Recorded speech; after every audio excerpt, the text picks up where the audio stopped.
Hi all, ಇದು ಗುರುವಾರದ blog ಆಗಿರುತ್ತೆ. ಗುರುವಾರ ಸ್ವಲ್ಪ ಹುಷಾರಿರಲಿಲ್ಲ, ಜ್ವರ ಬಂದಿತ್ತು. ಹಂಗಾಗಿ ಹಾಸ್ಪಿಟಲೆಲ್ಲ ತೋರಿಸ್ಕೊಂಡು ಹಂಗೆ ಬರೋಣ ಅಂತ ಹೋಗಿದ್ವಿ. ಅಷ್ಟರಲ್ಲಿ ದೇವಿ ಅಕ್ಕ ಫೋನ್ ಮಾಡಿದ್ರು. ಅಂದರೆ ನನ್ನ ಫ್ರೆಂಡ್ ಸುಧಾ ಅಂತ ಇದ್ದಾರೆ, ಅವ್ರ ಅಕ್ಕ. ಅವರಂತೂ ತುಂಬ ಕ್ಲೋಸ್ ನನಗೆ.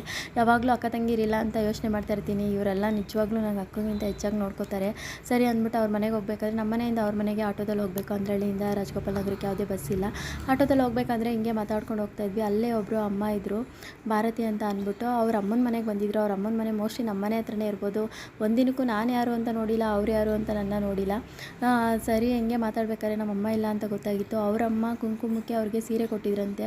ಆ ಸೀರೆನ ಎತ್ತಿ ನನಗೆ ಕೊಟ್ಬಿಟ್ಟಿದ್ರು. ನನಗೆ ಎಷ್ಟೊಂದು ಸೀರೆ ನಾನು ಸೇಲ್ ಮಾಡಿದ್ದೀನಿ, ನಾನು ಕೊಟ್ಟಿದ್ದೀನಿ. ಬಟ್ ಈ ಸೀರೆಯಲ್ಲಿ ನನಗೇನೋ ಒಂಥರ ನಾನೇ ನಿಮ್ಮಮ್ಮ ಅಂತ ಅನ್ಕೋ ಅಂತ ಅಂದ್ಬಿಟ್ಟು ಕೊಟ್ಟರು. ಎಷ್ಟು ಬೇಡ ಅಂದರೂ ಕೇಳಲೇ ಇಲ್ಲ ಅವರು, ಕೊಟ್ಬಿಟ್ಟು ಹೋದ್ರು. ಹಂಗೆ ಸೆಕೆಂಡ್ ಸ್ಟೇಜ್ ಬಂದೇ ಬಿಡ್ತು. ಅಷ್ಟರಲ್ಲಿ ಪಟ ಅಂತ ನಂಬರ್ ಇಸ್ಕೊಂಡೆ. ಸುಂಕುತ್ಕಟ್ಟೆಯಲ್ಲಿ ಇರೋದು ಅಂತ ಗೊತ್ತಾಯಿತು. ಯಾವತ್ತಾದರೂ ಒಂದಿನ ಬೇಕಾಗುತ್ತೆ ಅಂದ್ಬಿಟ್ಟು ನಂಬರ್ ಇಸ್ಕೊಂಡಿದ್ದಾಯಿತು. ಯಾರೋ ಗೊತ್ತಿಲ್ಲದಿರೋ ಅವ್ರು ಯಾರು ನನಗೆ ಗೊತ್ತಿಲ್ಲ, ಒಂದಿನೂ ಮುಖ ನೋಡಿಲ್ಲ. ಇಷ್ಟೊಂದು ಪ್ರೀತಿ ಕೊಡ್ತಾರೆ ಅಂದರೆ ಎಷ್ಟು ಖುಷಿ ಆಗುತ್ತೆ ಅಲ್ವಾ. ನಮ್ಮವರೇ ನಮ್ಗೆ ಈ ಥರ ಪ್ರೀತಿ ಕೊಡೋದಿಲ್ಲ.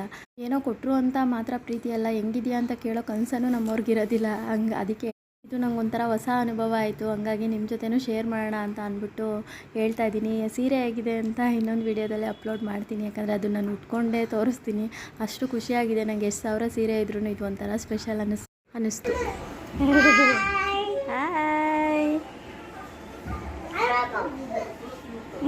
ಆಯ್ ಮಾಡು ಮಗನೇ, ಇಲ್ಲಿ ಓ ಆಯ್ ಹಂಗೆ ಮಾಡು. ಇಲ್ಲಿ ನೋಡ್ಕೊಂಡು ಮಾಡು. ಆಯ್ ಕ್ಲಾಪ್ಸ್ ಮಾಡು. ಕ್ಲಾಪ್ಸ್ ಮಾಡು.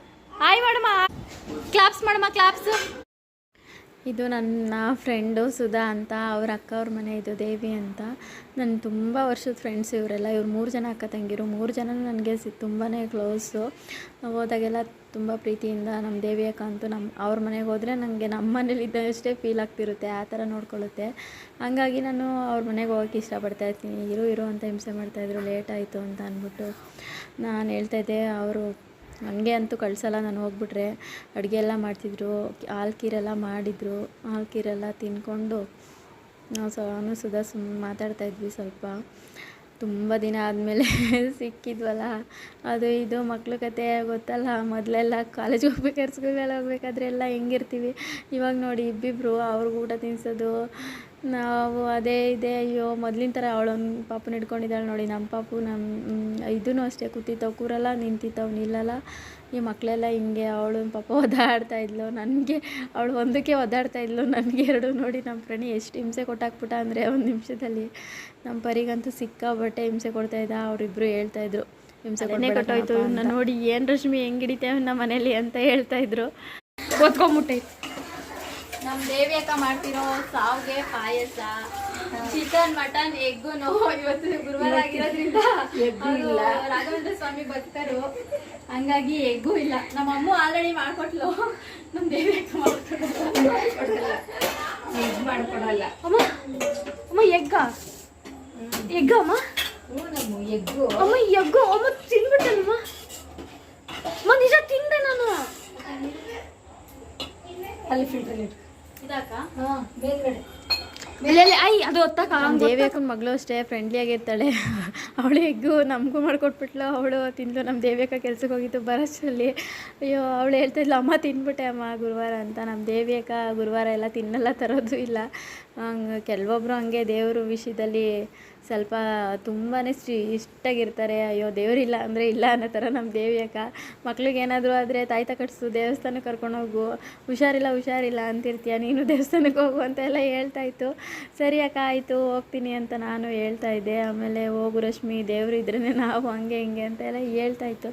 ಸರಿ ಅಕ್ಕ ಆಯಿತು ಹೋಗ್ತೀನಿ ಅಂತ ಅಂದ್ಬಿಟ್ಟು ನಮ್ಮ ಪಾಪುಗೆ ರಾಗಿ ಸರಿ ಮಾಡೋಣ ಅಂತ ಅಂದ್ಬಿಟ್ಟು ರೆಡಿ ಮಾಡ್ಕೊತಾ ಇದ್ದೆ. ನಮ್ಮ ದೇವಿಕ ಇನ್ನೊಂದು ಕಡೆ ಅಡುಗೆ ಎಲ್ಲ ಮಾಡ್ತಾಯಿತ್ತು. ತುಪ್ಪ ಹಾಕಿ ತಿನ್ನಿಸು ಅಂತ ಅಂತಿತ್ತು. ತುಪ್ಪ ಅಂತೂ ಸಿಕ್ಕಾಬಿಟ್ಟೆ ಘಮ ಅಂತಿತ್ತು ನೋಡಿ, ಎಷ್ಟು ಚೆನ್ನಾಗಿ ಕಾಣ್ತಿದೆ. ತುಪ್ಪ ಹಾಕ್ಕೊಂಡು ನಾನು ಇಲ್ಲಿ ನಮ್ಮ ಆಂಟಿ ಹೇಳ್ತಿರುತ್ತೆ, ಬೆಣ್ಣೆ ತರಿಸಿ ಕಾಯಿಸ್ಕೊಡ್ತೀನಿ ಅಂತ. ಯಾರಿಗೆ ಹೇಳೋದು, ನಮ್ಮಮ್ಮ ಇದ್ದರೆ ತೊಗೊಬಂದು ಕೊಡೋರು. ನಮ್ಮ ಅಪ್ಪಂಗೆ ಹೇಳಿ ಸಾಕಾಯಿತು. ನಮ್ಮಪ್ಪ ಗಂಡು ಮಕ್ಕಳು ಅದೇ ಹೇಳ್ತಿಲ್ವ, ತಾಯಿಯಷ್ಟು ಯಾರೂ ಬರೋದಿಲ್ಲ. ನಮ್ಮ ಪ್ರಣಿಗಂತೂ ಒಂಚೂರು ಯಾವುದರಲ್ಲೂ ಕೊರತೆ ಆಗಿರಲಿಲ್ಲ, ಹಂಗೆ ನೋಡ್ಕೊಂಡಿತ್ತು. ಅವ್ನಿಗೆ ಏನು ಬೇಕು ಎಲ್ಲ ತೊಗೊಬತ್ತಿತ್ತು. ನಮ್ಮ ಪ್ರರಿಗಂತೂ ಒಂಥರ ಅವನಿಗೆ ಪ್ರೀತಿನೇ ಸಿಗ್ತಾಯಿಲ್ಲ. ನಮ್ಮ ಮನೆಯವ್ರದ್ದು ನಂದು ಸಿಗ್ತೈತೆ, ಬಟ್ ಅಜ್ಜಿ ತಾತ ಈ ಥರ ಯಾರ ಪ್ರೀತಿನೂ ಇಲ್ಲ ಅವನಿಗೆ. ನಮ್ಮ ಪ್ರಣಿಗಂತೂ ದೊಡ್ಡ ಮಗುಂಗೆ ಎಲ್ಲರ ಪ್ರೀತಿನೂ ಸಿಕ್ತಿತ್ತು. ಹಾಗಾಗಿ ನನಗಿವತ್ತು ಸ್ವಲ್ಪ ಎಲ್ತು ಒಂದು ಚೂರು ಹಂಗೆ ಹಿಂಗೆ ಆಗ್ತಾಯಿತ್ತು. ಕಣ್ಣು ಬೇರೆ ಇನ್ಫೆಕ್ಷನ್ ಆಗಿ ನೋಡಿ ಆ ಕಡೆ ಕಣ್ಣು ಫುಲ್ಲು ಊದ್ಕೊಂಡಿದ್ದೆ. ಹಾಗಾಗಿ ಸ್ವಲ್ಪ ಸರಿ ಅಂತ ಅದನ್ಬಿಟ್ಟು ದೇವಿಯಕ್ಕ ಅವ್ರ ಮನೆಗೆ ಕರ್ಕೊಂಡೋಗಿದ್ದು. ಬಾ ಇವರಿಬ್ಬರನ್ನ ಇಟ್ಕೊಂಡು ಏನು ಹಿಂಸೆ ಪಡ್ತಿರ್ತೀಯ ಅಂದ್ಬಿಟ್ಟು ಕರ್ಕೊಂಡೋಗಿದ್ರು. ಅಲ್ಲಿ ಹೋದ್ಮೇಲೆ ಗೊತ್ತಾಯ್ತು ಅವ್ರು ಎಷ್ಟು ಹಿಂಸೆ ಕೊಡ್ತಾರೆ ಇವರು ಅಂತ. ರಾಗಿ ಸರಿ ಪಾಪುಗೆ ರೆಡಿ ಆಯಿತು. ಎಲ್ಲರೂ ಒಂದು ಸ್ವಲ್ಪ ಹೊತ್ತು ಹಂಗೆ ಮಾತಾಡಿಕೊಂಡು ಅವ್ರು ನೋಡಿ ಜೋಳ, ಹಾಲ್ಕಿರು, ಚಪಾತಿ, ರೈಸು ಏನೇನೋ ಮಾಡಾಕ್ಬಿಟ್ಟಿತ್ತು. ಆಮೇಲೆ ಹಾಲು, ಕಾಫಿ, ಟೀ ಅಂತ ಹೊಟ್ಟೆ ತುಂಬಿಸ್ಬಿಟ್ಟೈತೆ. ಹೊಟ್ಟೆ ಕಲಸಿಲ್ಲ ಅಂದರೆ ಸಾಕು, ನನಗೇನೋ ಗೊತ್ತಿಲ್ಲ, ಹೊಟ್ಟೆ ಕಲಿಸ್ತಾನೆ ಇರುತ್ತೆ. ಸ್ವಲ್ಪ ನಾನು ಒಂದು ಸ್ಕ್ಯಾನ್ ಮಾಡಿಸಿದಾಗ ಅಪೆಂಡಿಕ್ಸ್ ಆಗಿದೆ ಅಂತ ಹೇಳಿದ್ರು. ಆಪ್ರೇಷನ್ ಮಾಡಿಸಿ ಅಂತ. ನನಗೆ ಒಂದು ಸ್ವಲ್ಪ ಆಪ್ರೇಷನ್ ಅಂದರೆ ಸಿಕ್ಕಾಬಟ್ಟೆ ಭಯ ಆಗಿ ನಾನು ಮಾಡಿಸ್ತಿಲ್ಲ. ದೇವಿಯಕ್ಕನೂ ಬೈತಾಯಿತ್ತು, ಏನು ತಿಂತೀಯ ರಶ್ಮಿ, ಹಿಂಗೆ ಅಂದ್ಕೊಂಡಿರ್ತೀಯ, ಜ್ವರ ಬೇರೆ ಬರ್ತಿರುತ್ತೆ ಅನ್ಸಿಯ, ಬೇಗ ತೋರಿಸು ಅಂತ ಹೇಳ್ತಾಯಿದ್ರು. ತುಂಬಾ ಖುಷಿ ಆಯಿತು ಅವ್ರ ಜೊತೆ, ನಮ್ಮ ಸುಧನ್ ಜೊತೆ ಒಂದಷ್ಟು ಮಾತಾಡಿಕೊಂಡು. ಅವಳು ಪಾಪ ಅವ್ರ ಅಮ್ಮ ನೋಡ್ಕೋತಾರೆ, ಹಂಗಾದ್ರೂ ಅವಳು ಒದ್ದಾಡ್ತಾ ಇರ್ತಾಳೆ, ನೀನು ಹೆಂಗೆ ನೋಡ್ಕೋತೀಯ ಅಂತ ನನ್ನ ಪ್ರಣಿಗೆ ಹೇಳ್ತಾಯಿದ್ರು. ನಿಮ್ಮ ಅಮ್ಮಗೆ ಹಿಂಸೆ ಕೊಡಬೇಡ ಪ್ರಣಿ, ಪಾಪಗೆಲ್ಲ ಹೊಡಿಬೇಡ, ಅವ್ರು ನಿಮ್ಮ ಅಮ್ಮಂಗೆ ಕಷ್ಟ ಆಗುತ್ತೆ ಅಂತ ನಮ್ಮ ಸುಧಾ, ನಮ್ಮ ದೇವಿಯಕ್ಕ ಎಲ್ಲ ಹೇಳ್ತಾಯಿದ್ರು. ಅವನು ಅಂತಾನೆ, ಪಾಪ ಅವನಿಗೂ ಗೊತ್ತಾಗಲ್ಲ. ಸರಿ ಸರಿ ಅಂತ ಅಂದ್ಕೊಂಡು ಅವನು ತಿಂತಾಯಿದ್ದ. ತುಂಬ ಖುಷಿಯಾಯಿತು ಇವತ್ತು, ತುಂಬ ಡೇ ಚೆನ್ನಾಗಿತ್ತು. ನಮ್ಮ ಮನೆಗೆ ಯಾರೇ ಬರಲಿ ಅರಿಶಿನ ಕುಂಕುಮ ಕೊಟ್ಟೇ ಕಳಿಸ್ಬೇಕು. ನಮ್ಮ ದೇವಿಯಕ್ಕಂತೂ ಪ್ರತಿ ಸಲನೂ ಕುಂಕುಮ ಕೊಡ್ದಂಗೆ ಕಳಿಸೋದೇ ಇಲ್ಲ. ನಾನು ನಮ್ಮ ಮನೆಯವ್ರಿಗೆ ನಮ್ಮ ಅಮ್ಮ ಯಾವಾಗಲೂ ಇದ್ದಾಗ ಹೇಳೋದು, ಯಾರೇ ಬರಲಿ ಮನೆಗೆ ಅರಿಶಿನ ಕುಂಕುಮ ಕೊಟ್ಟು ಕಳಿಸು ಅಂತ. ಇವತ್ತಿನ ಡೇ ತುಂಬಾ ಚೆನ್ನಾಗಿತ್ತು. Thank you all, thank you for watching, thank you so much.